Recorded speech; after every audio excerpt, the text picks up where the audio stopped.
अगर है खिलाफ तो खिलाफ होने दो, ये सब धुआं है, कोई आसमान थोड़ी है। जो हमारे दिल में है वही सदाकत है, सभी के दिल में आपकी जुबान थोड़ी है। माननीय सभापति महोदय, यह मेरा प्रथम उद्बोधन है और यहां उपस्थित सभी सदस्य, लगभग सभी सदस्य आयु और अनुभव में मुझसे वरिष्ठ हैं, तो सभी का अभिवादन करके मैं अपनी बात प्रारंभ करता हूं। ये जो संशोधन सरकार ने प्रस्तुत किया, इसके दो पक्ष हैं, एक तकनीकी और दूसरा सैद्धांतिक, जिसमें राजनीतिक ऐतिहासिक सारे विषय समाहित हैं। यदि हम तकनीकी दृष्टि से देखें तो संशोधन के जो दो अंग हैं कि किसी भी सदस्य को सरकार कार्यकाल पूरा होने से पूर्व हटा सकती है। मैं पूरी विनम्रता से कहना चाहूंगा कि इस देश की समस्त सरकारी और संवैधानिक व्यवस्थाओं में समयावधि पूर्ण होने से पहले हटाने का कोई ना कोई प्रावधान अवश्य है, चाहे वह विधायक हो, सांसद हो, मंत्री हो, मुख्यमंत्री हो, प्रधानमंत्री हो अथवा राष्ट्रपति उपराष्ट्रपति ही क्यों ना हो। जब सब जगह हटाने की व्यवस्था संभव है तो ये तो एक प्रकार का स्टैच्यूटरी रिक्वायरमेंट हो जाता है, इसमें कोई विवाद उठाने का तो विषय मेरे विचार से बनता नहीं है। तो इसलिए यदि हटाने का प्रावधान है तो मैं इसे युक्ति सम्मत और विधि सम्मत मानता हूं। दूसरा विषय यह आता है कि एक राजनीतिक दल के अध्यक्ष को उसमें सदस्य होना चाहिए। अब मैं तकनीकी दृष्टि से यदि कहूं तो सभी राजनीतिक दल स्वतंत्र हैं अपने संविधान को बदलने के लिए। अब जैसे यहां कई राजनीतिक दल हैं, कम्युनिस्ट पार्टी है, AIADMK हैं, जहां अध्यक्ष प्रमुख नहीं होता है, जनरल सेक्रेटरी प्रमुख होता है। तो मैं एक हाइपोथेटिकल बात कहता हूं, कल के दिन कोई पार्टी अपना संविधान में संशोधन कर दे, कह दे अब अध्यक्ष नहीं जनरल सेक्रेटरी होगा, तो अब पार्टी के संशोधन के अनुसार संवैधानिक व्यवस्था में संशोधन किया जाएगा।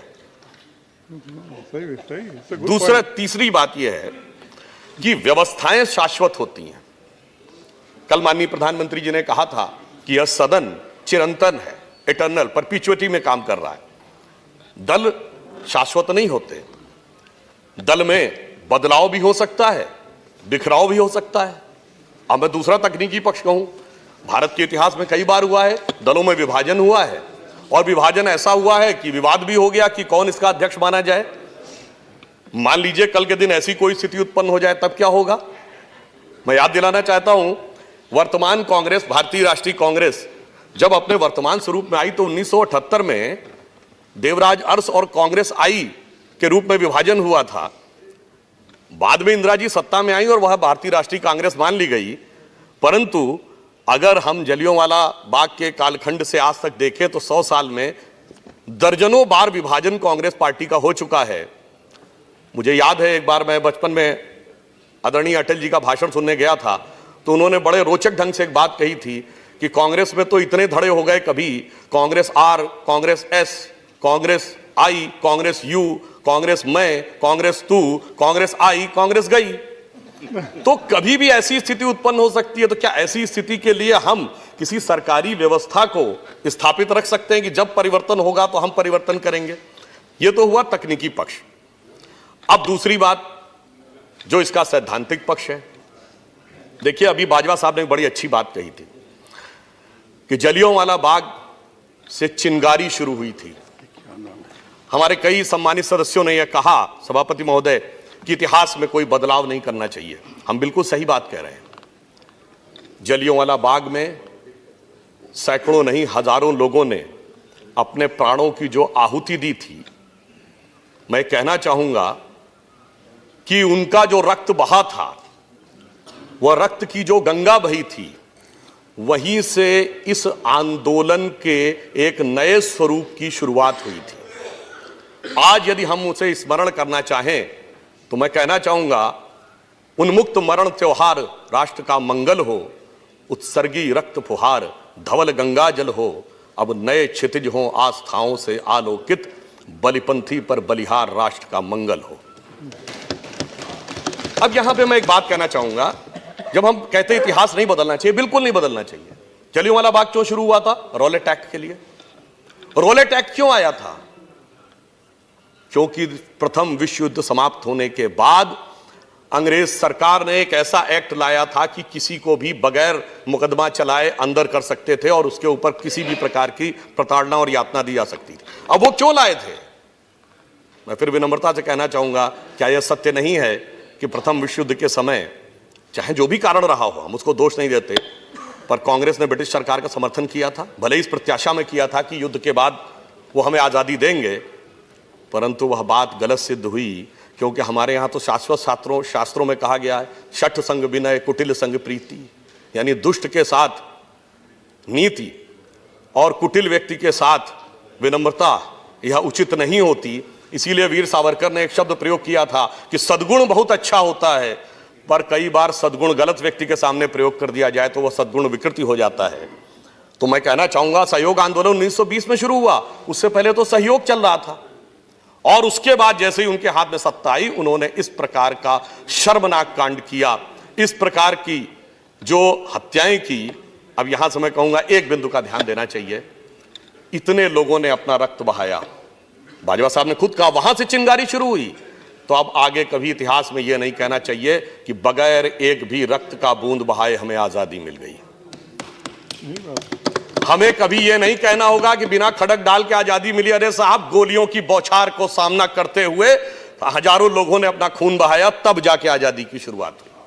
इसलिए जब हम न्याय की बात करते हैं तो बिल्कुल ईमानदारी से पूर्ण न्याय की बात करें। 1919 में जलियांवाला बाग हुआ, उससे 10 साल पहले और 10 साल बाद के भारत की आप जरा सा देखिए कि क्या स्थिति थी। 1912 में वाइस रॉय के ऊपर बम फेंका गया था, केवल 1910 से 30 के बीच की बात कर रहा हूं। चटगांव में, चट्टोग्राम जो अब बांग्लादेश में चला गया, वहां शस्त्रागार पे कब्जा कर लिया गया था सूर्यसेन जी के द्वारा। कलकत्ता के पुलिस कमिश्नर पर अटैक हुआ था। लखनऊ के पास काकोरी में सरकारी खजाना कब्जा कर लिया गया था, और लाहौर में असेंबली में, भले ही किसी को मारने का उद्देश्य नहीं था जैसा कि बताया गया, भी वहां पे बम फेंका गया था। अब आप कभी कल्पना करिए कि वाइसराय पे अटैक, असेंबली में अटैक, शस्त्रागार और कोषागार, तो सरकार तो बिल्कुल हिल गई होगी। क्या उन सारे लोगों का कोई योगदान नहीं था स्वतंत्रता में? तो मैं सिर्फ यह कहना चाहूंगा, स्वतंत्रता में सभी ने योगदान दिया है, राजनीतिक आंदोलन ने भी योगदान दिया है, तो जिन लोगों ने क्रांति की है उन्होंने भी अपना पूरा योगदान दिया है। न्याय हो तो सभी के साथ न्याय होना चाहिए। जो लोग जेल में रहे उनका योगदान है, निश्चित रूप से योगदान है। कांग्रेस के तमाम बड़े नेता जेल में रहे, उनका योगदान अविस्मरणीय है, परंतु जिन्हें जेल में रहकर पुस्तक लिखने की भी सुविधा मिली और सुख मिला, उनका जितना योगदान है उससे अधिक योगदान उन लोगों का है जिन्हें जेल में रह के प्रताड़ना, यातना और कोल्हू के बैल की तरह पेरा गया। इसलिए मैं कहना चाहूंगा कि जब हम इसकी बात करते हैं कि सारे विचार को हम एक समान दृष्टि से देखें, तो इस देश के जितने भी स्वतंत्रता आंदोलन के प्रयास रहे उन सब को एक समान दृष्टि से देखने की आज आवश्यकता है। और मैं सिर्फ यह कहना चाहूंगा कि सरकार ने इन सारे विषयों को ध्यान में रखकर यह विचार किया है। मैं एक लाइटर नोट पर एक बात कहना चाहूंगा, जैसे मैंने बात कही कि कभी कोई पार्टी समाप्त भी हो सकती है। भाई, कांग्रेस का सबसे बड़ा ऐतिहासिक विभाजन कब हुआ? 1969। वो क्या था? महात्मा गांधी जी का जन्म शताब्दी वर्ष था, और 150वें वर्ष तक आते आते स्थिति दयनीय हो गई। तो हो सकता है राष्ट्रपिता महात्मा गांधी ने जो दूरदृष्टि से देखा था कि कौन भविष्य में कहां पे खड़ा होगा, तो वो स्थिति समाप्त भी हो सकती हो। तो हमें क्या आवश्यकता है उसे यहां पर एक सरकारी व्यवस्था में स्थायी प्रावधान के रूप में बनाकर रखने की। अब मैं एक और बात ये भी कहना चाहूंगा कि अभी ये बात कही गई कि स्वतंत्रता आंदोलन में किसका क्या योगदान है। मैं पूरी विनम्रता से बात कहना चाहूंगा कि जलियांवाला बाग शुरू होने से पहले के कालखंड में कौन कौन लोग स्वतंत्रता आंदोलन का नेतृत्व कर रहे थे। 1905 में लोकमान्य तिलक जी ने जब पूर्ण स्वराज्य की घोषणा की थी, तब उनकी बात को कोई स्वीकार करने वाला था? उन्हें क्या कहा गया था? Right wing extremist. तब ये कहा गया था कि वाइसराय की एग्जीक्यूटिव काउंसिल में कंसेशंस की बात है, ये पूर्ण स्वराज की बात कहां से आ गई? अंग्रेजों के राज में तो सूरज नहीं डूबता है, पर आपने देखा 1929 में जाकर लाहौर कांग्रेस अधिवेशन में पूर्ण स्वराज्य का प्रस्ताव पारित हुआ, यानी 24 साल लगे वह स्वराज्य के तत्व को एकीकार करने में। इस हकीकत को स्वीकार करना चाहिए। और जलियांवाला बाग में जिन लोगों ने शहादत दी, जो बड़े बड़े क्रांतिकारी थे, वो डे वन से उसी पूर्ण स्वराज्य के आंदोलन को लेकर आगे बढ़ रहे थे, क्योंकि वो कह रहे थे किसी प्रकार का कंसेशन नहीं चाहिए, हमें पूर्ण मुक्ति चाहिए। और मैं एक छोटी सी बात कहना चाहूंगा, इसे कोई अन्यथा न लें। 1919 में जलियांवाला बाग कांड हुआ है। 1910 में कांग्रेस का अध्यक्ष कौन था? विलियम वैडरबर्न, ब्रिटिश सरकार के अधिकारी थे। तो इसका अर्थ क्या हुआ कि यह कहना कि जो हमारे सम्मानीय मित्रों ने कहा कि स्वतंत्रता आंदोलन के एकमेव संचालक हम ही थे, एकमेव रास्ता हमारा था और हमारी व्यवस्था पर हमारा ही वर्चस्व रहना चाहिए, यह युक्ति संगत प्रतीत नहीं होता। मेरा यह मानना है, भाई ये कभी एक दौर में रहा होगा कि जब वक्त भी हमारा, निजाम भी हमारा, काम किसी का भी हो पर नाम भी हमारा, वो सोच के रखा गया होगा, परंतु आज वो सारी व्यवस्था बदल चुकी है। एक नया भारत नए स्वरूप के साथ सामने आ रहा है। हमें इस हकीकत को स्वीकार करना चाहिए। जैसा अभी 1951 का उल्लेख किया, तो मैं सिर्फ ये कहना चाहूंगा कि 1 जनवरी 1901 को जब इस देश में सूरज उगा, तो इस देश में किसकी सरकार थी? अंग्रेजों की सरकार थी। 1 जनवरी 1951 को जब इस देश में सूरज उगा, तो इस देश में किसकी सरकार थी? पूरे देश में कांग्रेस की सरकार थी। और 1 जनवरी सन 2001 को जब 21वीं सदी के पहले सूरज की पहली किरण इस धरती पे पड़ी, तो इस देश में किसकी सरकार थी? श्री अटल बिहारी वाजपेयी जी के नेतृत्व में भारतीय जनता पार्टी की सरकार थी और अगले दशक में मोदी जी के नेतृत्व में स्पष्ट बहुमत की सरकार थी। तो बदलते हुए वक्त और नियति के चक्र और काल के चक्र को भी समझना चाहिए। जैसा कई सम्मानित सदस्यों ने कहा कि कोई व्यवस्था जो 100 साल पहले थी वही व्यवस्था आज भी रहेगी। कोई पार्टी जो 100 साल पहले थी वो अपने मूल रूप में आ जा रही। मैं तो अपनी पार्टी का उदाहरण देता हूं। 1977 में जनसंघ के रूप में हमने अपने को तिरोहित कर दिया था। 77 से 80 तक हम जनता पार्टी के हिस्सा थे और 1980 में एक नए स्वरूप में सामने आए। तो पार्टियां बदलती रहती हैं, व्यवस्थाएं नहीं बदलती। संवैधानिक व्यवस्थाएं शाश्वत रहती हैं। संवैधानिक व्यवस्था में संवैधानिक व्यवस्था के ही प्रतीकों का स्थान होना चाहिए। राजनीतिक प्रतीकों का स्थान होना मेरे विचार से कदापि उचित नहीं। फिर भी यदि हमारे सम्मानित सदस्यों को ऐसा लगता है कि इसमें किसी भी प्रकार का पूर्वाग्रह है, किसी भी प्रकार का आग्रह है, तो मैं सिर्फ यह कहना चाहूंगा कि इस देश के स्वतंत्रता आंदोलन के प्रति आप सारे पूर्वाग्रह समाप्त करके देखिए, तो आपको यह भी नजर आएगा कि क्रांतिकारी आंदोलन भी था, राजनीतिक आंदोलन भी था और इस देश की पहली आजाद सरकार सुभाष चंद्र बोस जी ने 1943 में बनाई थी, उसका भी योगदान था। 1946 के नौसेना के विद्रोह का भी योगदान था।